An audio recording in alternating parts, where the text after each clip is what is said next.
Good morning student. आज का जो हमारा टॉपिक होगा, एक इंटरेस्टफुल टॉपिक करने जा रहे हैं। लेसन नंबर 4 वो है हमारा capacitance of a conductor surface. कोई भी अपने कंडक्टर सरफेस होगा, एक चालक पृष्ठ होगा, उसकी हमें क्या निकालना है? कैपेसिटेंस या कैपेसिटी निकालनी है। Capacitance of a conductor surface, किसी चालक पृष्ठ की धारिता। कैपेसिटेंस को अपन हिंदी में क्या बोलेंगे? धारिता। कोई भी चालक सरफेस है, चालक कंडक्टर सरफेस है, उसकी हमें धारिता या कैपेसिटेंस को कैलकुलेट करना है। तो स्टूडेंट्स, एट फर्स्ट हम लोग बात करने जा रहे हैं कि कोई भी जो कंडक्टर सरफेस होता है सर, उसकी धारिता से क्या मीन है सर? ये जो आपका कैपेसिटेंस है सर, इससे क्या मीन है, इसका क्या अभिप्राय है? तो वो सिंपल सी हम इसको लेकर बात कर रहे हैं कि कोई भी हम एक कंडक्टर सरफेस लेंगे और उसके लिए कैपेसिटेंस को डिफाइन करेंगे कि कोई भी चालक सरफेस है, उसका कैपेसिटेंस से हम क्या समझते हैं। तो देखिए, लेट अस सपोज हमने एक कंडक्टर सरफेस ले रखा है और हम इसको चार्ज पुट करते हैं। हम क्या करते हैं? इसको चार्ज पुट करते हैं। तो लेट अस सपोज हमने इस सरफेस को Q चार्ज गिवन किया, तो ये जो चार्ज है वो धीरे धीरे इस सरफेस पे जाके क्या होगा? स्टोर होगा।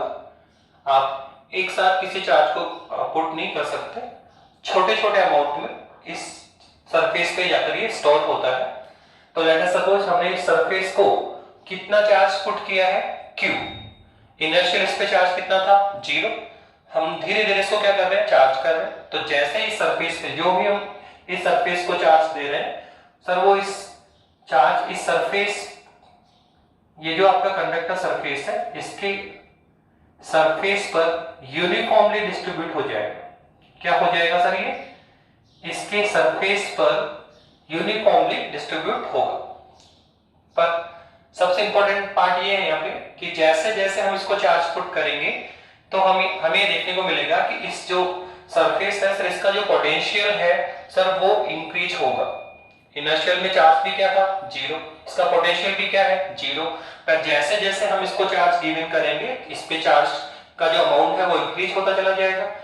उसी कारण से क्या होगा? जो इसका पोटेंशियल है, जो इसका विभव है सर, वो भी क्या होगा? इंक्रीज होगा।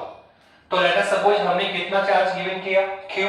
और आल्सो लेट कि इस हमने जो चार्ज को गिवन किया उससे इसके पोटेंशियल में कितना इंक्रीमेंट हुआ? तो लेट अस सपोज इसके पोटेंशियल में V इंक्रीमेंट होता है। गिवन चार्ज कितना किया? Q। इसके पोटेंशियल में इंक्रीमेंट कितना हुआ? V। तो हम यहां बोलेंगे कि जो गिवन चार्ज है, यहां पर जो गिवन चार्ज है, सरफेस को जो गिवन चार्ज है, वो ऑलवेज जो पोटेंशियल में इंक्रीमेंट होता है उसके डायरेक्टली प्रोपोर्शनल होता है। किसी भी कंडक्टर सरफेस को जो गिवन चार्ज है सर, वो उस सरफेस के पोटेंशियल में जो इंक्रीमेंट हुआ सर, उसके डायरेक्टली प्रोपोर्शनल होता है। Q directly proportional to V। Solve करिए इसको। तो Q बराबर कितना आएगा सर? CV आ जाएगा।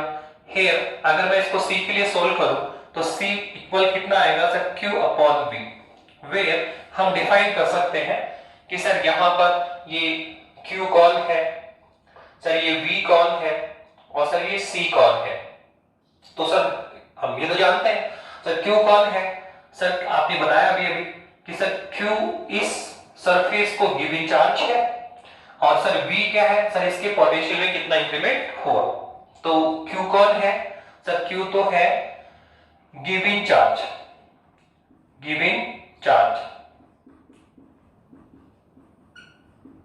To conductor surface.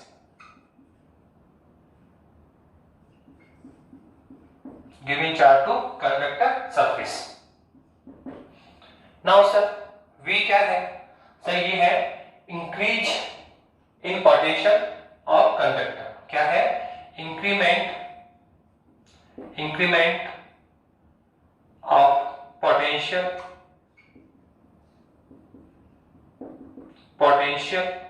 Of conductor.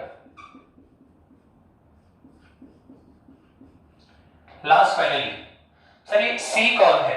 तो हम जानते हैं सर, हम जब प्रोपोर्शनल साइन से इक्विवेलेंट के साइन में आते हैं, जब भी आप प्रोपोर्शनल साइन से इक्विवेलेंट साइन में आएंगे तो सर हमारे पास एक कांस्टेंट आता है। क्या आता है सर? एक कांस्टेंट आता है जिसको हम क्या बोल सकते हैं सर? प्रोपोर्शनली कांस्टेंट बोलेंगे। सी यहाँ पे क्या है सर? प्रोपोर्शनली कांस्टेंट, समानुपाती नियतांक, या यहाँ हम इसको डिफाइन करेंगे capacity of a conductor surface, या क्या डिफाइन करेंगे? चालक पृष्ठ की धारिता।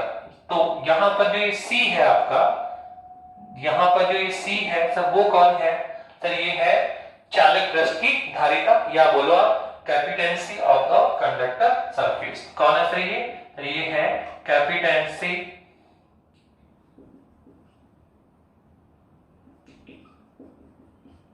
Of conductor surface. ओके, तो नाउ बहुत सिंपल सा हमने डिफाइन किया कि एक हमने कंडक्टर सरफेस लिया और इनर्शियल पे इस पे चार्ज भी कितना है? जीरो, पोटेंशियल भी क्या है? जीरो। पर जैसे हम इसको क्या करते हैं, सरफेस को चार्ज गिवन करते हैं तो स्लोली स्लोली इस पर क्या होता है सर? चार्ज का अमाउंट इंक्रीज होता जाता है, और जैसे चार्ज इस पे स्टोर होगा तो सर इसके पोटेंशियल में भी क्या होगा? इंक्रीमेंट होगा। तो लेट अस सपोज कि हमने गिविंग चार्ज कितना किया है? Q, और इसके पोटेंशियल में इंक्रीमेंट कितना हो गया? V। तो क्या होता है सर? किसी भी कंडक्टर सरफेस को जो गिविंग चार्ज है सर वो उसके पोटेंशियल में जो इंक्रीमेंट होता है उसके ऑलवेज क्या होता है? डायरेक्टली प्रोपोर्शनल होता है। तो Q directly proportional to V, तो Q बराबर CV, जहां C यहाँ पर कौन है सर? प्रोपोर्शनल कांस्टेंट बोल दीजिए, या फिर हम इसको क्या बोलते हैं? Capacitance of a conductor surface या चालक पृष्ठ की धारिता। तो आप देखो जब हम C के लिए सोल्व करते हैं तो C बराबर कितना आता है? Q upon V।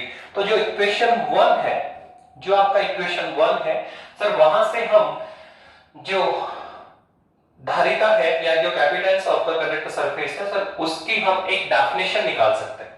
यहां से हम जो कैपेसिटेंस है सर उसको डिफाइन कर सकते हैं। सर क्या है सर? बहुत सिंपल है सर। ये Q कौन है? Giving charge. V कौन है सर? Increment in potential. तो सर आप देखिए कंडक्टर कैपेसिटेंस कौन है सर? चार्ज, और जो पोटेंशियल में इंक्रीमेंट हुआ सर उसका रेशियो क्या है सर? चार्ज, गिविंग चार्ज और इंक्रीमेंट इन पोटेंशियल का जो रेशियो है सर वही कौन है आपका सर? वही है आपकी चालक पृष्ठ की धारिता या capacitance of a conductor surface. तो फ्रॉम इक्वेशन 1 हम इक्वेशन 1 से इसकी डेफिनेशन डिफाइन कर सकते हैं। तो क्या होगी डेफिनेशन इसकी सर? कैपेसिटेंस की सर हम अगर डेफिनेशन लिखते हैं तो हम लिखेंगे capacitance of a conductor, capacitance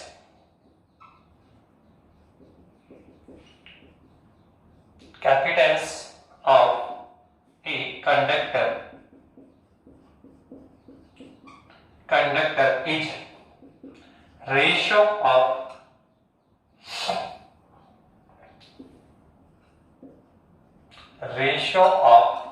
giving charge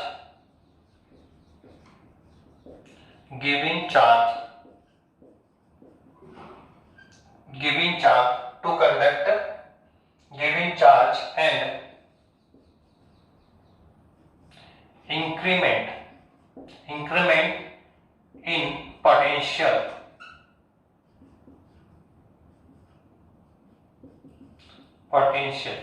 क्या है सर? ये कैपेसिटेंस क्या हुआ सर? गिविंग चार्ज और जो पोटेंशियल इंक्रीमेंट है सर उसका क्या होता है? रेशियो होता है। तो ये इसकी डेफिनेशन होगी capacitance of a conductor is ratio of giving charge and increment in potential is called capacitance of a conductor surface. Now देखिए इक्वेशन 1 से अगर हम थोड़ा सा वर्क करें तो इक्वेशन 1 से जो कैपेसिटेंस है सर उसकी सेकंड डेफिनेशन और हम कैलकुलेट कर सकते हैं, सेकंड डेफिनेशन और निकाल सकते हैं। सर अभी अभी आपने कहा कि जो हमारा कैपेसिटेंस होता है, जो कैपेसिटी होता है C सर, वो क्या होता है? C बराबर Q अपॉन V होता है। वेयर Q कौन है? गिविंग चार्ज, और V कौन है सर? Increment in potential. तो लेट अस सपोज हम कंडीशन लेते हैं लेट, हमने माना कि लेट इसके पोटेंशियल में कितना इंक्रीमेंट हुआ सर? लेट अस सपोज इसके पोटेंशियल में 1 वोल्ट का इंक्रीमेंट हुआ। लेट अस सपोज हमने जो चार्ज गिवन किया Q, इससे इस सरफेस के पोटेंशियल में कितना इंक्रीमेंट हुआ सर? 1 वोल्ट का इंक्रीमेंट हुआ। तो अगर हम V की वैल्यू यहां पुट करेंगे तो C इक्विवेलेंट क्या आएगा, Q आएगा। तो सर यहां से भी हम जो कैपेसिटेंस है सर उसकी एक डेफिनेशन पुट कर सकते हैं, कैपेसिटी की एक डेफिनेशन पुट कर सकते हैं। सर क्या, आप देखिए जो कैपेसिटेंस है सर वो किसके इक्विवेलेंट आ गया sir, given charge. Given charge का जो मैग्नीट्यूड है, magnitude of the given charge, magnitude of the given charge किसके इक्विवेलेंट आ रहा है सर, कैपेसिटेंस या C के इक्विवेलेंट आ रहा है। पर कौन सा मैग्नीट्यूड, चार्ज का कौन सा मैग्नीट्यूड कैपेसिटेंस होगा, धारिता के इक्वल होगा सर, चार्ज का वो अमाउंट जो कि सरफेस के पोटेंशियल में कितना इंक्रीमेंट करे, 1 वोल्ट का। देखो C बराबर Q अपॉन V है, जब आप V की वैल्यू 1 वोल्ट पुट करोगे तभी C बराबर क्या आएगा, Q आएगा। तो सर यहां से जो डेफिनेशन, ये जो हमारे पास स्टेटमेंट आया सर, उसमें कंडीशन यही है कि वोल्ट जो पोटेंशियल इंक्रीमेंट है सर वो 1 वोल्ट होना चाहिए। तो आपने क्या कहा, किसी भी सरफेस को, एनी कंडक्टर सरफेस है सर, उस सरफेस को गिवन चार्ज का वह अमाउंट, गिवन चार्ज का वो अमाउंट जो कि सरफेस के पोटेंशियल में 1 वोल्ट का इंक्रीमेंट करे, 1 वोल्ट का इंक्रीमेंट करे सर, उस चार्ज का जो मैग्नीट्यूड होगा सर वही क्या होगा, capacitance of a conductor surface होगा या चालक पृष्ठ की धारिता होगी। तो यहां से हम सेकंड डेफिनेशन बोल सकते हैं क्या, thus magnitude of the given charge, thus magnitude of given charge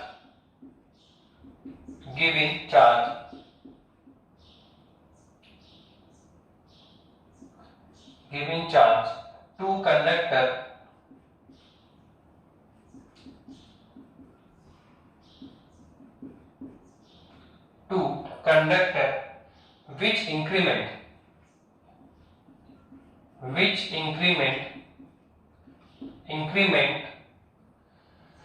potential 1 volt, which increment potential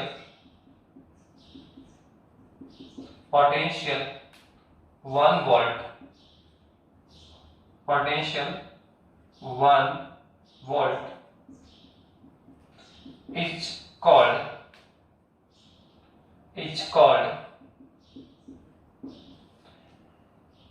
capacitance of a conductor surface.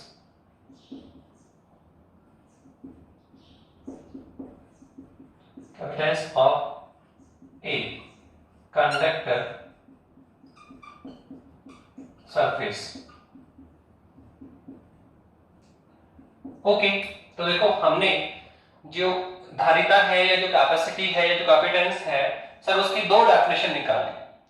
Sir दोनों डेफिनेशन हमने मैथमेटिकल फॉर्मूले से ली सर। एक तो सिंपल C बराबर क्या है, Q अपॉन V। तो यहां से हम देख सकते हैं सर जो गिवन चार्ज है और जो पोटेंशियल इंक्रीमेंट है सर उसका जो रेशियो होता है सर वही क्या होता है, कैपेसिटेंस ऑफ द क्या होता है सर, कंडक्टर सरफेस होता है। या फिर यहां से सर हमने एक सेकंड डेफिनेशन और निकाल ली कि लेट अस सपोज हमने सरफेस को कितना चार्ज पुट किया, Q, तो उसके पोटेंशियल में कितना इंक्रीमेंट हुआ, 1 वोल्ट का। तो अगर पोटेंशियल में 1 वोल्ट का इंक्रीमेंट हो तो जो गिवन चार्ज का मैग्नीट्यूड है सर वही कौन होगा सर, उस सरफेस की क्या होगी, कैपेसिटेंस होगा, धारिता होगी। सिंपल सा है कि किसी चालक पृष्ठ को दिए गए चार्ज का वह अमाउंट, किसी चालक पृष्ठ को दिए गए चार्ज का वह अमाउंट जो कि उसके पोटेंशियल में 1 वोल्ट का इंक्रीमेंट कर दे, 1 वोल्ट का इंक्रीमेंट कर दे सर, वो क्या कहलाएगा, capacitance of the conductor surface कहलाता है। ओके, नाउ अब आगे बढ़िए सर। इसके बाद में सर क्या है सर, हम यूनिट लेना चाह रहे हैं। हमने डिफाइन कर दिया सर किसको, कैपेसिटेंस को। अब क्या बनाना चाह रहे हैं सर, यूनिट बनाइए सर। किसकी बात कर रहे हैं सर, यूनिट बनाइए सर। किसकी सर, हम यूनिट बना रहे हैं कैपेसिटेंस। तो बताइए क्या होगा सर, C बराबर क्या होता है सर, Q अपॉन V होता है, Q अपॉन V होता है। तो हम जानते हैं सर Q कौन है, चार्ज सर, इसका यूनिट क्या होता है, कूलम। और सर V कौन है, पोटेंशियल, इसका जो यूनिट होगा वो कौन होगा सर, वोल्ट होगा। क्या होगा सर, वोल्ट होगा। तो इसका जो होगा वोल्ट, तो कूलम बटे वोल्ट। क्या कहा, चार्ज का यूनिट क्या होता है, कूलम, और पोटेंशियल का यूनिट क्या होता है, वोल्ट। तो कूलम बटे वोल्ट, कूलम बटे वोल्ट। इसको सर हम जॉइंट रूप में फेरेड बोलते हैं। क्या बोलते हैं सर इसको जॉइंट रूप में फेरेड भी बोला जाता है। तो हमें ध्यान रखना है कि जो कैपेटेंस है, ठीक है, जो धारिता है सर उसका जो यूनिट होता है तो वो क्या होता है, फेरेड होता है। क्या होता है, फेरेड होता है। पर आगे चल के हम ये आगे चल के डिस्कस करेंगे कि जो फेरेड है, जो आपका फेरेड है, एक कैपेसिटेंस का बहुत ही बड़ा यूनिट होता है, एक बिग यूनिट होता है। किसका, कैपेसिटेंस का होता है। तो हमें किसी भी सरफेस की जो कैपेसिटेंस अगर हमें मेजर करनी है तो सर हम फेरेड की तुलना में इसके जो स्मॉल यूनिट है वो हम ज्यादा यूज करेंगे। सर फेरेड जो कैपेसिटेंस की स्मॉल यूनिट कौन कौन है, तो हम सर एक तो कौन आ गया सर, फेरेड आ गया। कौन आ गया, फेरेड। सर इससे स्मॉल चलेंगे तो हम बोलेंगे सर मिली फेरेड, और सर माइक्रो फेरेड, और सर नैनो फेरेड, और सर पिको फेरेड। ओके, क्या कहा, फेरेड, फिर कौन है, मिली फेरेड, फिर कौन है, माइक्रो फेरेड, फिर नैनो फेरेड और पिको फेरेड। ये सब क्या है सर ये जो कैपेसिटी है सर उसके स्मॉल यूनिट है। फेरेड तो क्या है, बिग यूनिट होता है, बड़ा मात्रक होता है, तो हमें इसके छोटे यूनिट्स लेने पड़ेंगे। तो मिली फेरेड कितना होता है सर, 10 की पावर -3 फेरेड। सर माइक्रो क्या होता है, 10 की पावर -6 फेरेड। सर नैनो क्या होता है, 10 की पावर -9 फेरेड। ठीक है, तो सर पिको क्या होता है सर, 10 की पावर -12 फेरेड। ओके, मिली, माइक्रो, नैनो, पिको, -3 -6 -9 -12। और ध्यान रखिए कि इसका यूनिट क्या हुआ सर, इसका यूनिट हो गया आपका फेरेड। इसके बाद में सर हम सर डायमेंशन की बात करना चाहते हैं। सर किसकी बात करना चाह रहे हो, सर इसका डायमेंशन लिखना चाहते हैं। सर किसका, sir capacity of a conductor surface का। तो लिखिए C बराबर क्या है सर, Q/V। ठीक है, तो सर अगर हमें धारिता की विमा लिखनी है, कैपेसिटेंस का डायमेंशन लिखना है, तो सर एक तो मुझे डायमेंशन किसका चाहिएगा, चार्ज का, और सर एक मुझे किसका चाहिएगा, पोटेंशियल का। ठीक है, तो पहले हम इन दोनों का डायमेंशन लिखते हैं। तो सर चार्ज तो हम जानते हैं सर, करंट क्या होता है, flow of the charge, flow of A charge क्या होता है सर, करंट होता है। तो सर यहां से अगर हम निकालेंगे तो चार्ज कितना होगा सर, I/T। तो आप देखो कि जो चार्ज का डायमेंशन हुआ सर वो कितना हो गया सर, वो हो गया, कौन है, I एम्पियर करंट, तो A1, और सर T कौन है, टाइम, तो A1T1। सर ये किसका यूनिट हुआ, डायमेंशन हुआ चार्ज का। अब सर मुझे किसका चाहिए, पोटेंशियल का। किसका चाहिए, पोटेंशियल का। तो सर पोटेंशियल का कैसे निकालेंगे, पोटेंशियल का कैसे निकालें, तो देखो पोटेंशियल का हम ऑलरेडी बता चुके हैं आपको कि जो वर्क डन है और जो चार्ज का मैग्नीट्यूड है, वर्क डन और चार्ज का जो रेशियो होता है सर वही कौन होता है, पोटेंशियल होता है। तो हमें पहले किसका डायमेंशन लिखना पड़ेगा सर, वर्क का। ओके, फिर किसका, चार्ज, सर ये अपने पास में है। तो सर वर्क तो क्या होता है सर, फोर्स इनटू डिस्प्लेसमेंट होता है। क्या होता है सर, फोर्स इनटू डिस्प्लेसमेंट होता है। सर अपॉन में कौन है सर, चार्ज है। तो सर पोटेंशियल का क्या निकालेंगे हम लोग, डायमेंशन। तो फोर्स का कितना होता है, वी नो, हम जानते ही, तो m1L1T - q। सर ये किसका डायमेंशन है, फोर्स का। इसके बाद में कौन है सर आप देखिए फिर कौन है, डिस्टेंस, तो ये कितना होगा, L1, और सर डिवाइड में क्या होगा, चार्ज, तो ये क्या होता है सर, A1T1। क्या होता है सर, ये A1T1 होता है। तो आप इसको सॉल्व करिए तो कितना आएगा, फिर ये आएगा m1, और ये होगा L1 और 1 तो L², t को ऊपर लेके चलो, t की पावर -3, और क्या आएगा, A-1। तो ये हमने किसका डायमेंशन निकाला, पोटेंशियल का। तो ध्यान रखना हमने यहाँ पोटेंशियल की डायमेंशन भी आपको कैलकुलेट कर दी है। ये क्वेश्चन भी एग्जाम में आ सकता है कि इलेक्ट्रिकल फील्ड का डायमेंशन भी आपसे पूछा जा सकता है, और पोटेंशियल का डायमेंशन भी आपसे डिस्कस करवाया जा सकता है। और पोटेंशियल का डायमेंशन अगर आपको आता है तो हम कैपेसिटेंस का डायमेंशन भी इजी को कैलकुलेट कर सकते हैं। तो जब भी हम डायमेंशन निकाल रहे हैं बेटा, तो हमें स्टेप बाय स्टेप आना पड़ता है। ठीक है, आप पोटेंशियल का निकालना सीख ली, कैपेसिटेंस अपना आ जाएगा। ठीक है, आप ऐसे भी कर सकते थे इसको कि आप ध्यान रखें, आगे चल के करेंगे कि जो पोटेंशियल होता है तो वो E.dV होता है। ये भी अभी आगे चल के हम बात कर डिस्कस करेंगे। तो अगर इलेक्ट्रिकल फील्ड का डायमेंशन आपको आता है, इलेक्ट्रिकल फील्ड का डायमेंशन अगर आपको पता है, तो पोटेंशियल यहाँ से निकाला जा सकता है। इलेक्ट्रिकल फील्ड को किस क्या शामिल करना है सर, डिस्टेंस L1, तो क्या आ जाएगा, पोटेंशियल आ जाएगा। तो पोटेंशियल का डायमेंशन हम E डॉट डी से भी कैलकुलेट कर सकते हैं, और पोटेंशियल का जो हम डायमेंशन निकाल रहे हैं वो वर्क अपॉन चार्ज से भी कैलकुलेट कर सकते हैं। यहां से निकालेंगे या फिर यहां से निकालें, जहां से आपको इजी गोइंग है। तो आप देखो कनेक्टेड है, पहले इलेक्ट्रिकल फील्ड का निकालना सीख लोगे तो पोटेंशियल का निकल जाएगा। जब आपने पोटेंशियल का निकाल लिया तो फिर किसका निकल गया, कैपेसिटेंस का निकल गया। तो एक दूसरे से ये लिंक करते हैं बेटा, पहले इलेक्ट्रिकल फील्ड का निकालना सीखिए, इलेक्ट्रिकल फील्ड आ गया तो पोटेंशियल अपने आप आ गया, पोटेंशियल आ गया तो फिर क्या आ गया, कैपेसिटेंस आ गया। ठीक है, तो फिलहाल चलिए आगे। हमने किस किस का निकाल लिया सर, एक हमने चार्ज का निकाल लिया Q, फिर सर किसका निकाला सर, पोटेंशियल का निकाल लिया। अब हमें क्या चीज कैपिटल, तो C बराबर कितना होगा सर, Q अपॉन V।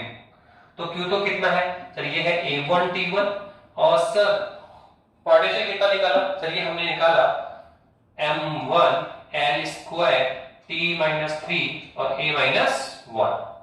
अब सॉल्व करिए, कितना आने वाला है सर, M-1 ऊपर लेकर आइए, L-2 और T-3 ऊपर आएगा, +3 होगा तो T4, और ये क्या होगा, A1।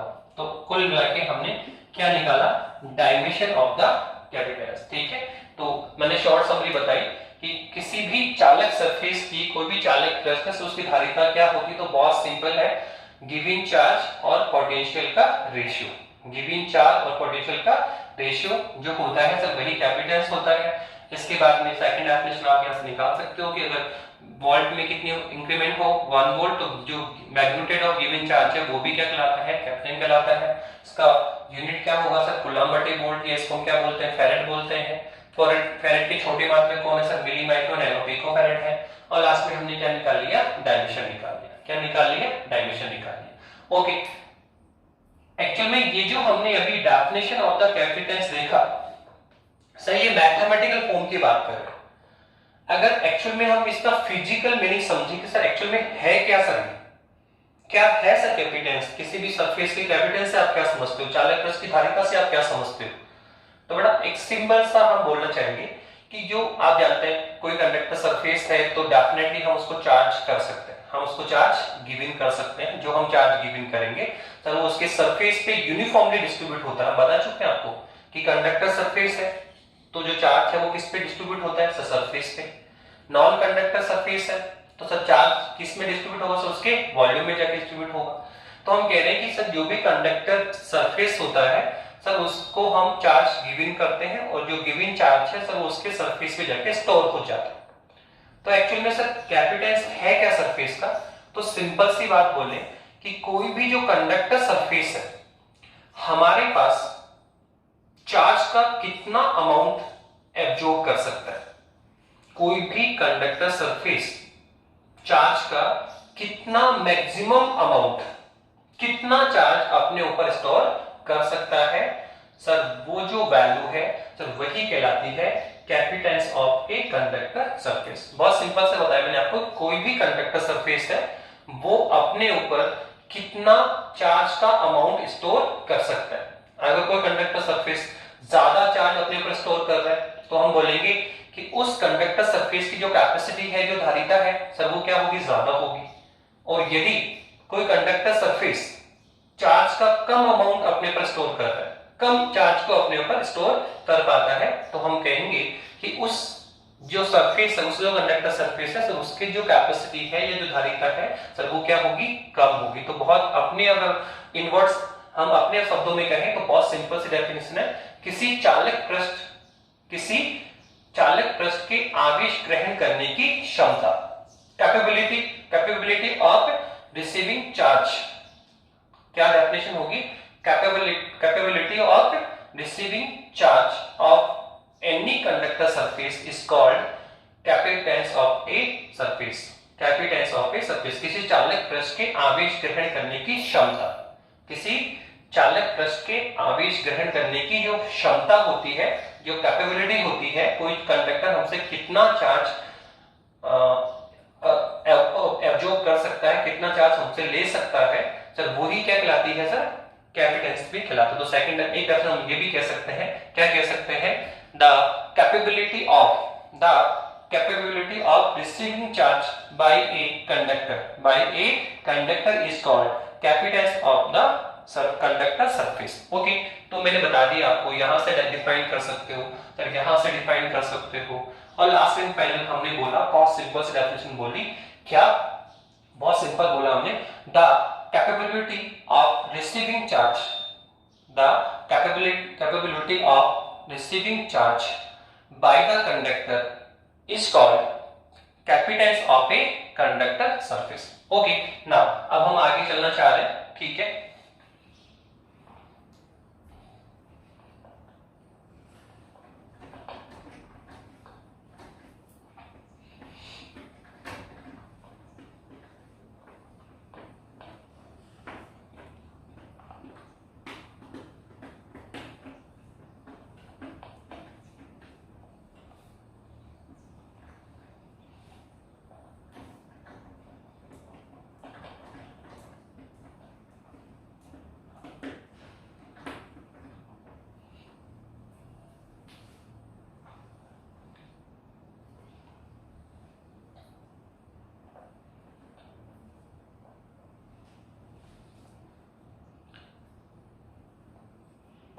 नाउ अभी देखो, हमने अभी बताया आपको कि जो धारिता होती है, जो कैपेसिटी होती है, C बराबर क्या है सर, Q अपॉन V है, और सर इसका यूनिट क्या होता है सर, फैरेड होता है। इसका यूनिट क्या होता है, फैरेड होता है। तो सर एट फर्स्ट हम, और इसके सर जो स्मॉल यूनिट है वो क्या है sir, milli farad, micro farad, nano farad, pico farad.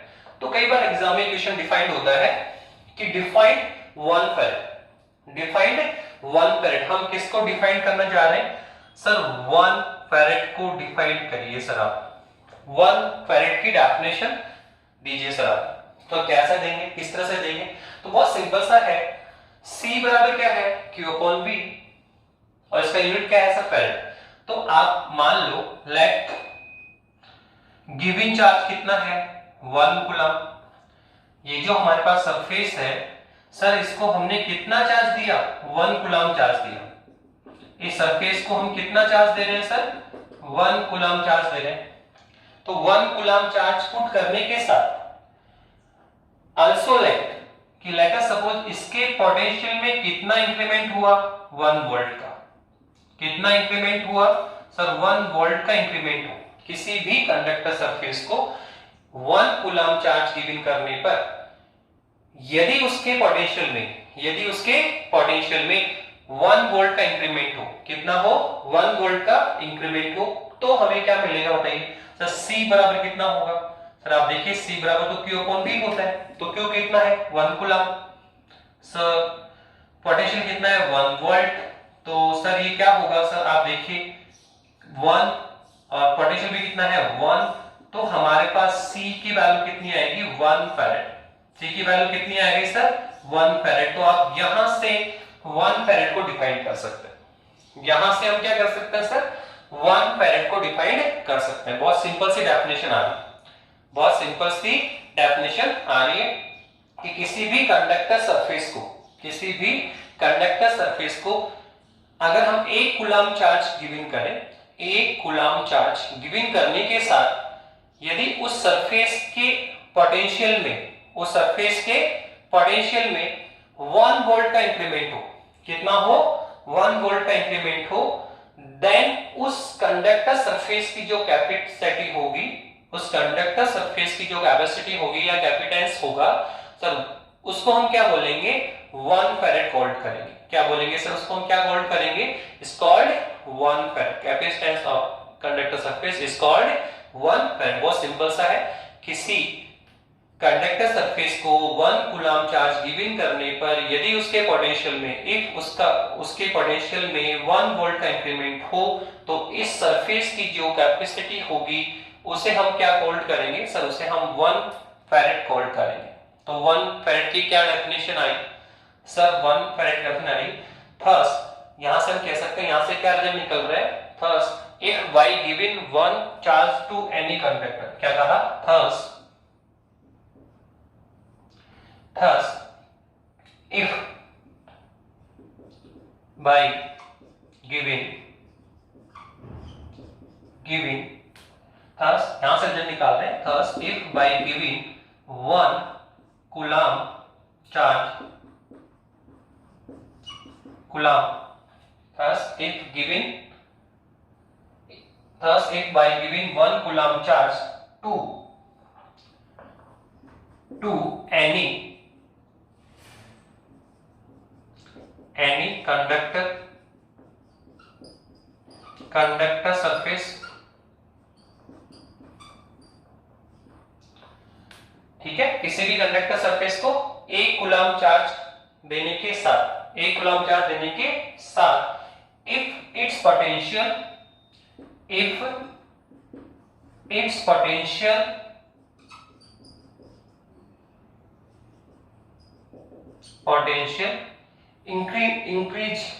increment 1 volt, क्या कहा, increment 1 volt, then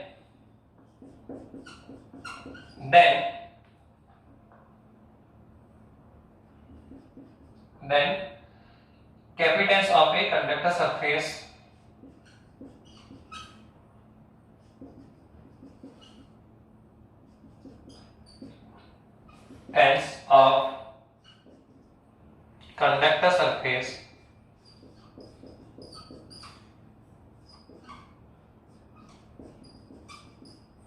is called 1 farad, is called 1 farad। बहुत सिंपल सी डेफिनेशन है, कुछ नहीं किया। वी नो ऑलरेडी C बराबर Q अपॉन V होता है, बस आपने कंडीशन पुट की है कि लेट अस सपोज हमने सरफेस को कितना चार्ज गिवन किया है 1 कूलम, और 1 कूलम चार्ज गिवन करने के साथ उसके पोटेंशियल में कितना इंक्रीमेंट हुआ 1 वोल्ट का, तो आपने दोनों वैल्यू यहां पुट की, तो कैपेसिटी कितनी आई सर 1 farad। तो बहुत सिंपल सा डेफिनेशन हुआ कि किसी भी कंडक्टर सरफेस को 1 कूलम चार्ज गिवन करने के साथ यदि उसके पोटेंशियल में 1 वोल्ट का इंक्रीमेंट हो तो उस सरफेस की जो कैपेसिटी होगी इट इज कॉल्ड 1 farad। तो ये डेफिनेशन है। Thus if by giving 1 coulomb charge to any conductor surface if its potential increment 1 volt then capacitance of conductor surface is called 1 farad। तो आप ये भी क्वेश्चन कई बार आ जाता है कि 1 farad को डिफाइन कीजिए, तो आपको ध्यान रखना है। इसके बाद में हम बात करना चाह रहे हैं कि जो किसी भी सरफेस की, कोई भी जो कंडक्टर सरफेस है सर, जो उसकी धारिता होती है, जो उसकी कैपेसिटेंस होता है सर, वो किस पे डिपेंड करता है। ऐसे कौन से फैक्टर हैं जिस पर वो डिपेंड करता है, जिस पे वो निर्भर करेगा। तो नेक्स्ट टॉपिक यही है, धारिता को प्रभावित करने वाले कारक। धारिता को प्रभावित करने वाले कारक ऐसे कौन से फैक्टर हैं जो धारिता या कैपेसिटेंस को क्या करेंगे, इफेक्ट करेंगे। क्या करेंगे, इफेक्ट करेंगे। तो देखो कैपेसिटेंस को इफेक्ट करने वाले फैक्टर्स में से सबसे हम पहले बोले कि कोई भी सरफेस है, एनी सरफेस, ठीक है, कोई भी कंडक्टर सरफेस है, तो सर सबसे पहले हम बोलेंगे कि सर किसी भी सरफेस की जो कैपेसिटी होती है, कैपेसिटेंस होता है सर, ये इट इज डायरेक्टली प्रोपोर्शनल। एक तो सर ये इसके एरिया पर डिपेंड करता है। किसी भी कंडक्टर सरफेस की जो कैपेसिटेंस होगा, धारिता होगी सर, वो किस पे डिपेंड करेगी सर, एक तो इसके एरिया पर, जो इसका सरफेस है सर उस पे डिपेंड करती है सर।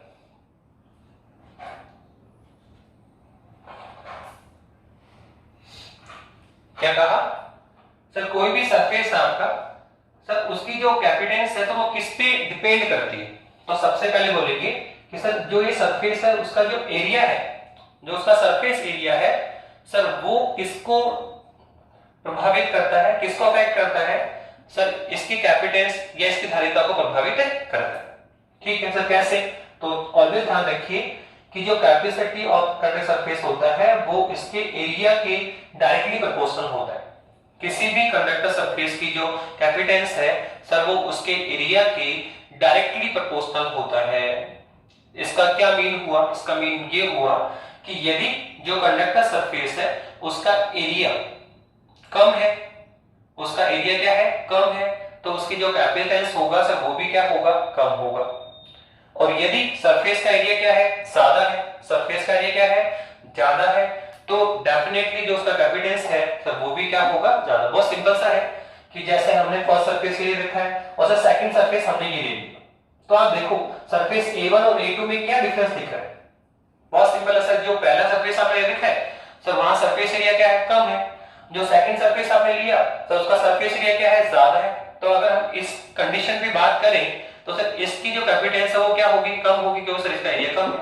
सर इसका रेफरेंस क्या होगा? ज्यादा होगा, तो सर इसका एरिया क्या है? ज्यादा। और वैसे होना भी चाहिए, क्योंकि हम आपको पहले ही बता चुके हैं कि हमने समझाया था कि कोई भी जो सरफेस होता है, कोई भी जो कंडक्टर सरफेस होता है सर, उसका जो कैपिटेंस होता है, जो उसकी धारिता एक्चुअल में है क्या? तो मैंने बताया था किसी भी कोई कंडक्टर सरफेस हमसे कितना चार्ज कलेक्ट कर सकता है, एब्जॉर्ब कर सकता है, अपने सरफेस पे कितना चार्ज स्टोर कर सकता है। अगर ये ज्यादा चार्ज स्टोर करेगा तो इसकी धारिता क्या होगी? ज्यादा होगी। यदि ये हमसे कम आवेश स्टोर करेगा, कम चार्ज स्टोर करेगा, तो उसकी धारिता क्या होगी? कम होगी। ठीक है, तो कितना चार्ज अपने ऊपर स्टोर कर सकता है वही उसकी क्या कहलाता है? सर कैपेसिटेंस कहलाता है। अब अंडरस्टूड है? आप देखो इसका सरफेस एरिया क्या है? कम है। तो जब इसके पास सरफेस एरिया कम है तो इस पे चार्ज भी कम स्टोर होगा। और अगर इस पे आपकी बात करेंगे तो सर इस पे जो चार्ज होगा सर वो डेफिनेटली कम अमाउंट में स्टोर किया जा सकता है, क्योंकि इसका एरिया क्या है? कम है। पर आप देखो इस सरफेस की बात करो तो सर यहाँ सरफेस एरिया आपने बढ़ा दिया है, तो सरफेस एरिया अगर ज्यादा है, स्पेस ज्यादा है, तो अंडरस्टूड है कि सर यहाँ पे हम ज्यादा अमाउंट में चार्ज को स्टोर कर सकते हैं। यहाँ हम क्या कर सकते हैं सर? ज्यादा अमाउंट का चार्ज स्टोर हो सकता है। तो अब तो समझ में आ रहा है कि यहां से कम स्पेस कम था तो सर चार्ज का कम अमाउंट स्टोर हुआ। अब जब चार्ज ही कम स्टोर हो रहा है तो उसका कैपेसिटेंस क्या होगा? सर कम होगा। सर यहाँ स्पेस ज्यादा है, इसके पास एरिया ज्यादा है, चार्ज स्टोर करने की जगह क्या है? ज्यादा है, तो सर ये ज्यादा चार्ज का अमाउंट अपने पे स्टोर करेगा। और जितना ज्यादा चार्ज स्टोर होगा सर उसकी कैपेसिटी उतनी ही ज्यादा होगी। तो फर्स्ट यही है, ठीक है, कि इस सरफेस का जो एरिया है सर वो कैपेसिटेंस को इफेक्ट करता है। सर कैसे? Sir capacitance of a conductor surface directly proportional of area of the surface. Directly proportional area of the surface. यदि सरफेस का एरिया ज्यादा है तो कैपेसिटेंस भी क्या होगा? ज्यादा। सरफेस का एरिया कम है तो कैपेसिटेंस भी क्या होगा? कम। सेकंड क्या है सर? ठीक है, फर्स्ट को किस पे डिपेंड कर रहा है सर? ये एरिया पर, एरिया ऑफ सरफेस। ठीक है, किस पे डिपेंड करता है?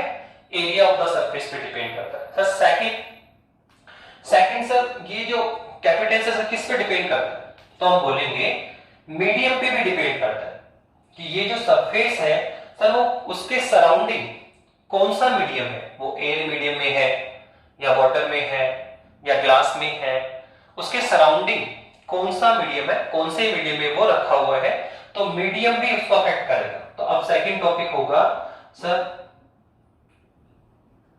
मीडियम इसको अफेक्ट करेगा। मीडियम भी इसको अफेक्ट करेगा। देखो मीडियम को समझाने से पहले मैं आपको समझाने जा रहा हूं कि हमने पहले भी डिफाइन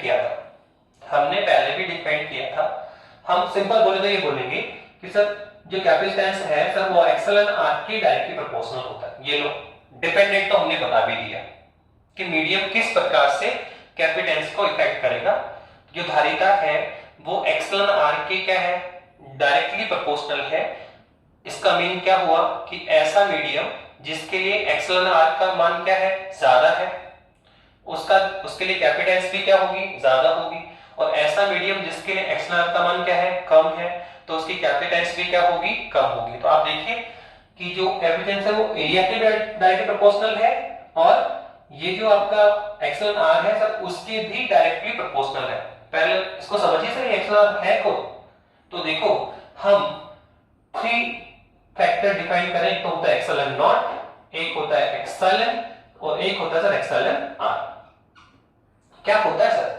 सर ये तो यहां हम वैक्यूम में है, यहां हम सर मीडियम में है और सर ये एब्सोल्यूट कहलाएगी। क्या कहलाएगी? एब्सोल्यूट। तो देखो एक्सएलएन नोट क्या होता है सर? ये होता है परमिएबिलिटी ऑफ द वैक्यूम। ये क्या है?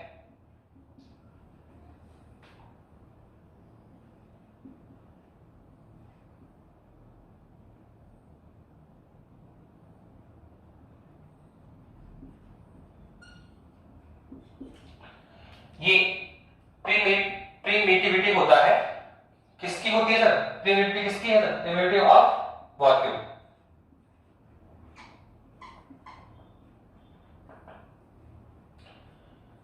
निर्वात की विद्युतशीलता, वैक्यूम की जो विद्युतशीलता है इसको बोलते हैं निर्वात की विद्युतशीलता, प्री, ठीक है, प्रीमिटिविटी ऑफ द वैक्यूम। सर ये एक्सएलएम कौन है? तो बहुत सिंपल है सर, ये है वैक्यूम की विद्युतशीलता। सर यहां एक्सएलएम कौन है? तो सर मीडियम में आ जाइए, तो हम यहां बोलेंगे प्रीमिटिविटी ऑफ मीडियम। ओके, तो ये तो कौन है सर? निर्वात की विद्युतशीलता। सर ये कौन है सर? माध्यम की विद्युतशीलता। और हम ऑलरेडी बता चुके हैं कि जो सर वैक्यूम में विद्युतशीलता होती है उसकी वैल्यू कितनी होती है? वो होता है 8.85 इंटू 10 की पावर -12। ये वैल्यू भी आपको पहले बता चुके हैं कि जो वैक्यूम की जो विद्युतशीलता होगी सर वो कितना होगा सर? 8.85 इंटू 10 की पावर -12। फिर ये कौन है सर? सर ये है माध्यम की विद्युतशीलता। फिर सर ये कौन है? इसको बोलते हैं सर एब्सोल्यूट, क्या बोलते हैं ये? आपेक्षिक विद्युतशीलता कहलाती है, एब्सोल्यूट प्रीमिटिविटी कहलाती है ये, एब्सोल्यूट बोलेंगे। ये है निर्वात की विद्युतशीलता, ये है माध्यम की विद्युतशीलता, और इसको बोलते हैं सर आपेक्षिक विद्युतशीलता, एब्सोल्यूट प्रीमिटिविटी। क्या बोलते हैं इसको? तो इसको बोलते हैं एब्सोल्यूट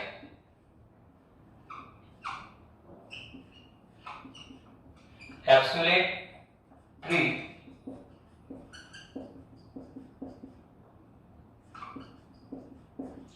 बोलेंगे आपेक्षिक विद्युतशीलता। क्या बोलेंगे इसको सर हम लोग? आपेक्षिक विद्युतशीलता। पर सर इसको कैसे निकाला जा सकता है? तो बहुत सिंपल है, हमने क्या डिफाइन किया सर? एक होता है निर्वात वैक्यूम, सर दूसरा कौन है? मीडियम। तो वो कहना चाहता है कि यदि आप क्या करें, मीडियम में किसको डिवाइड करें? वैक्यूम का। माध्यम में किसका डिवाइड करें? निर्वात का। तो हमें क्या मिलेगी? आपेक्षिक। ठीक है, मीडियम में किसको डिवाइड करना है? वैक्यूम का। तो हमें क्या मिलेगा? एब्सोल्यूट। क्या मिलेगा? एब्सोल्यूट आपेक्षिक विद्युतशीलता मिलेगी। वैसे हम इसको बोलते हैं, ठीक है, माध्यम का पेरावैद्युतांक, डाइलेक्ट्रिकल कांस्टेंट। क्या कहलाता है ये? डाइलेक्ट्रिकल कांस्टेंट कहलाता है आपेक्षिक माध्यम का पेरावैद्युतांक। आप ध्यान रखो, इसे हम एब्सोल्यूट प्रीमिटिविटी आपेक्षिक विद्युतशीलता भी कहते हैं। इसका सेकंड नाम क्या है सर? इसे हम माध्यम का पेरावैद्युतांक भी कहलाता है। इसको इंग्लिश में क्या बोलेंगे? डाइलेक्ट्रिकल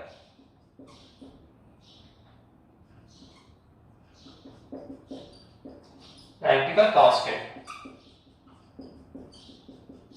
ओके, तो आप इसका स्पेशल ध्यान रखना।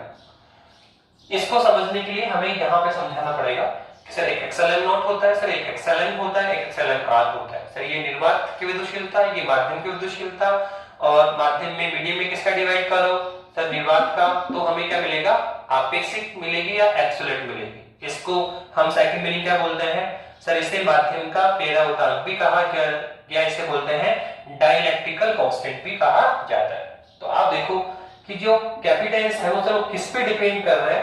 सर वो डिपेंड कर रहा है माध्यम के पेरावैद्युतांक पे, जिस मीडियम में हमने सरफेस को रखा हुआ है। जिस मीडियम में हमने सरफेस को रखा हुआ है, जैसे ये सरफेस रखा हुआ है, इसके सराउंडिंग कौन सा मीडियम है सर? एयर मीडियम भी हो सकता है, वाटर मीडियम भी हो सकता है।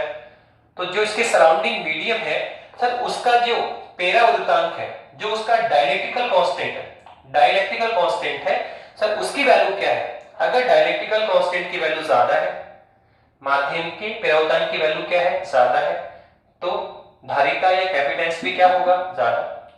और यदि डाइलेक्ट्रिकल कांस्टेंट या पेरावैद्युतांक का मान कितना है? कम है, तो उसका कैपेसिटेंस भी क्या होगा? कम। फॉर एग्जांपल मैं बताऊं आपको कि अगर हम बात करें हवा, अगर एयर मीडियम हो, क्या हो सर? एयर मीडियम में एक्सएलआर कितना होता है? 1 होता है। एयर मीडियम बोले या वैक्यूम बोल दो, दोनों के लिए एक्सएलआर कितना होता है? 1 होता है।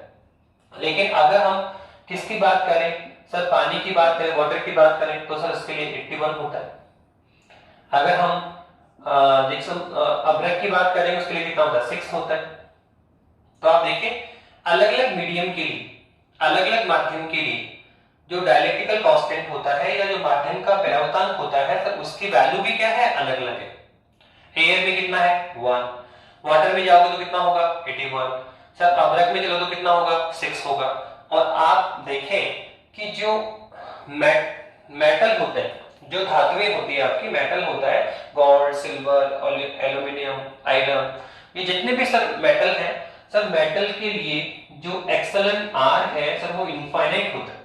तो ये क्वेश्चन काफी बार डिस्कस करवाया जाता है, ये क्वेश्चन काफी बार डिस्कस होता है कि सर जो धातुएं हैं उसके लिए डायलेक्ट्रिकल कांस्टेंट की वैल्यू कितनी होती है। तो आप ध्यान रखना सर इसकी वैल्यू कितनी होती है, इनफाइनाइट। तो आप देख रहे हैं कि अलग अलग मीडियम में जाएंगे तो जो डाइलेक्ट्रिकल कांस्टेंट है, जो माध्यम का पेरावतांक है या जो एब्सोल्यूट आपेक्षिक विद्युतशीलता है सर उसकी वैल्यू क्या होती है, अलग अलग होती है। तो डेफिनेटली जो कैपेसिटेंस ऑफ द सरफेस होगा सर वो भी क्या होगा, अलग अलग होगा। अगर हवा की तुलना में, अगर एयर की तुलना में हम किस में जाएं, वाटर में। सरफेस को हमने क्या किया सर, ये सरफेस लिया एक बार सर, उसको एयर में चार्ज किया, second time sir, second time उसको हमने क्या कर दिया, वाटर में डाल दिया। किस में डाल दिया सर, वाटर ले गए, वाटर मीडियम हो गया चारों तरफ, और अब इसको चार्ज कर दें। तो आप देखो जैसे ही वाटर में हम चार्ज करेंगे तो उसके जो चार्ज रिसीव करने की जो कैपेबिलिटी है, चार्ज करने की जो क्षमता है, जानते हो कितनी गुना बढ़ जाएगी सर, 81 मल्टीप्लाई इंक्रीज हो जाएगी, 81 गुना क्या हो जाएगी, इंक्रीज हो जाएगी। अब सरफेस हमसे 81 गुना ज्यादा चार्ज कलेक्ट करेगा। तो आप समझ रहे हैं कि मीडियम बदलने के साथ में भी क्या बदल रहा है, कैपेसिटेंस बदल रहा है। तो ध्यान रखना कि जो किसी भी कंडक्टर सरफेस है, जो उसकी धारिता है सर वो किस पे डिपेंड कर रही है, number 1 sir area of the surface, area ज्यादा है धारिता भी ज्यादा, एरिया कम है धारिता भी कम। सेकंड सर किस पे डिपेंड करता है सर, मीडियम पर। ये ऐसे बोलो जो मीडियम माध्यम, अलग अलग माध्यम होगा सरफेस के सराउंडिंग, जो अलग अलग माध्यम है, माध्यम अलग अलग होगा तो उसमें उसकी जो धारिता है, कैपेसिटेंस है सर वो भी क्या होगा, अलग अलग होगा। और कैसे सर बताया, C directly proportional to epsilon R. ठीक है, ऐसे मीडियम जिनका डायलेक्ट्रिकल कांस्टेंट ज्यादा है, उन ऐसे मीडियम में जो धारिता है या जो कैपेसिटेंस है वो भी क्या होगा, ज्यादा। और ऐसे मीडियम जिनके लिए एक्सेलर क्या है, कम है, तो ऐसे मीडियम में जो कैपेसिटेंस है सर उसकी वैल्यू भी क्या होगी, कम होगी। सर इसके अलावा किस पे डिपेंड करता है, इसके अलावा किस पे डिपेंड करता है, तो देखो अगर नॉर्मली सोचे क्वेश्चन बनता है, एक क्वेश्चन कई बार आता है कि सर जो कंडक्टर सरफेस है, जो उसकी जो धारिता है सर वो क्या उसके चार्ज या पोटेंशियल पे डिपेंड करता है क्या। क्वेश्चन ये बन सकता है कि जो भी कैपेसिटेंस है सर, जो कैपेसिटेंस है आप बताइए क्या सर इसकी जो ये गिविंग चार्ज और इसके पोटेंशियल पे, इसके पोटेंशियल पे क्या डिपेंड करता है, ये क्या इस पे डिपेंड करता है। तो अगर आप नॉर्मल सोचें तो ऐसा लगेगा कि सर दिख रहा है, अगर हम चार्ज ज्यादा गिवन कर रहे हैं तो इसकी धारिता भी क्या है, ज्यादा। अगर हमने चार्ज का अमाउंट कम गिवन किया है तो आप देखो धारिता भी क्या है, कम है। तो सर दिख तो रहा है कि जो कैपेसिटेंस है ये धारिता है सर वो इस गिवन चार्ज पर डिपेंड है, इसके पोटेंशियल पे डिपेंड है, ऐसा लग रहा है हमें। जबकि अगर थोड़ा आप डेप्थ तक सोचें, अगर हम डेप्थ तक सोचें तो हमें देखने को मिलेगा कि सर किसी भी कंडक्टर सरफेस की जो कैपेसिटेंस है वो कभी भी गिवन चार्ज और उसके पोटेंशियल पे डिपेंड नहीं होता, पोटेंशियल पे डिपेंड नहीं होता। सर कैसे, आप देखो मैं एग्जांपल देता हूं आपको। सपोज कीजिए ये हमारे पास एक सरफेस था, इनर्शियल में हमने इसको चार्ज कितना दिया सर, 2 कूलम चार्ज दे दिया, और सर इसका पोटेंशियल कितना है, सपोज कीजिए सर पोटेंशियल है 10 वोल्ट। तो बताइए इसकी अभी धारिता आप निकालेंगे C1 तो कितना आएगा सर, Q/V, Q/V तो कितना आएगा सर, आप निकालें Q/V तो कितना आएगा सर 2/10। तो कितना आया सर, ये आया 1/5 फैराड। ये लो सर निकाल लिया। फिर आपने कहा सर इस पे चार्ज का अमाउंट इंक्रीज करो, आप कह रहे हो ना कि चार्ज इंक्रीज करने के साथ कैपिटल बढ़ जाएगा। इसका मतलब जो धारिता है वो चार्ज पे डिपेंड करती है। तो आप इस पे चार्ज का अमाउंट इंक्रीज करो। सपोज करो हमने अब क्या कर दिया सर, इसका चार्ज डबल कर दिया। कितना किया सर, अब 2 था तो सर 4 कूलम कर दिया, तो हमने चार्ज का अमाउंट कितना किया, डबल कर दिया। तो सर कैपेसिटेंस जो धारिता है सर वो डबल हो जानी चाहिए, पर आप देखो ऐसा होगा नहीं। क्यों? क्योंकि हम पहले ही बता चुके हैं कि जो भी कोई सरफेस होता है सर, जो गिवन चार्ज है वो पोटेंशियल की क्या होता है सर, डायरेक्टली प्रोपोर्शनल होता है। गिवन चार्ज क्या होता है सर, पोटेंशियल की क्या होता है, डायरेक्टली प्रोपोर्शनल होता है। क्यों डायरेक्टली प्रोपोर्शनल टू v। तो बताइए आप यहां से जब यहां आ रहे हैं तो चार्ज को आपने क्या किया, डबल। तो ये तो सर दोनों डायरेक्टली प्रोपोर्शनल है। तो चार्ज जिस अमाउंट में इंक्रीज होगा पोटेंशियल भी उसी अमाउंट में इंक्रीज होगा। चार्ज जिस अमाउंट में इंक्रीज होगा पोटेंशियल भी सर उसी अमाउंट में इंक्रीज होगा। अगर आपने चार्ज को क्या कर दिया, डबल, तो सर पोटेंशियल भी कितना होगा, डबल। तो पोटेंशियल पहले कितना था 10, तो अब पोटेंशियल कितना होगा 20 वोल्ट। अब बताइए आप कैपेसिटी निकालिए इसकी। तो वापस से वही charge upon volt, charge upon volt, तो कितना आएगा, तो अब आएगा 4/20 और आप कट करिए तो 1/2 फैरेड। ये लो, तो आपने क्या देखा कि C1 इक्वल C2। पहले भी कैपेसिटी कितनी आई 1/2 फैरेड, सेकंड में कितनी आई 1/2, जबकि हमने इस पे चार्ज क्या किया, डबल किया। फिर भी इसकी जो कैपेसिटी है वो चेंज क्यों नहीं हुई, क्योंकि जब जिस रेशियो में आपने चार्ज को इंक्रीज किया, चार्ज को आपने डबल किया, तो सर इसका पोटेंशियल भी डबल हो गया। इसलिए सर रेशियो तो वही आने वाला Q अपॉन V का, पहले भी 1/2 अभी भी 1/2। तो अब आपको क्लियर हो गया होगा कि किसी भी जो कंडक्टर सरफेस है, तो भी कंडक्टर सरफेस है सर, उसका जो कैपेसिटेंस होता है सर वो उसके गिवन चार्ज या उसके पोटेंशियल पर डिपेंड नहीं होती है। चार्ज और पोटेंशियल पे डिपेंड नहीं होती है। केवल और केवल टू ऐसे फैक्टर हैं, ये दो ऐसे फैक्टर हैं जो इसको इफेक्ट करेंगे। कौन सा? The area of the surface. अगर आप सरफेस का एरिया कम कर रहे हैं, ठीक है, आपने कम कर दिया, रिड्यूस कर दिया या इंक्रीज कर दिया, तो अगर आप एरिया चेंज कर रहे हैं तो कैपेसिटी चेंज होगी। दूसरा, अगर आप मीडियम चेंज कर रहे हो तो भी कैपेसिटी चेंज होगी। तो किसी भी कंडक्टर सरफेस की जो कैपेसिटी है सर वो तभी चेंज होगी जब नंबर 1, पहला तो आप उसका एरिया इंक्रीज करें या रिड्यूस कर दें, या सेकंड मीडियम को चेंज करें। सरफेस पहले एयर में था, फिर उसको वाटर में ले गए, फिर उसको हम ग्लास में ले गए, तो हम मीडियम चेंज करेंगे तो भी कैपेसिटी चेंज होगी।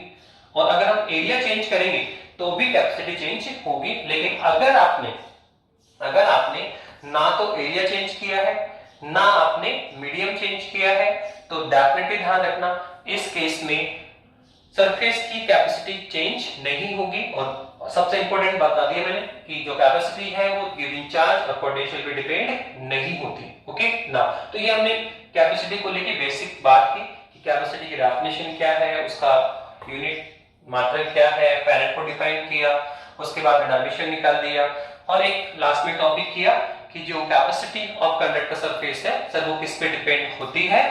ऐसे कौन कौन से फैक्टर हैं जो कैपेसिटी को अफेक्ट करेंगे और ऐसे कौन से फैक्टर हैं जो अफेक्ट नहीं करेंगे। तो एरिया और मीडियम अफेक्ट करेगा, और कौन इफेक्ट नहीं करेगा, गिवन चार्ज और पोटेंशियल इफेक्ट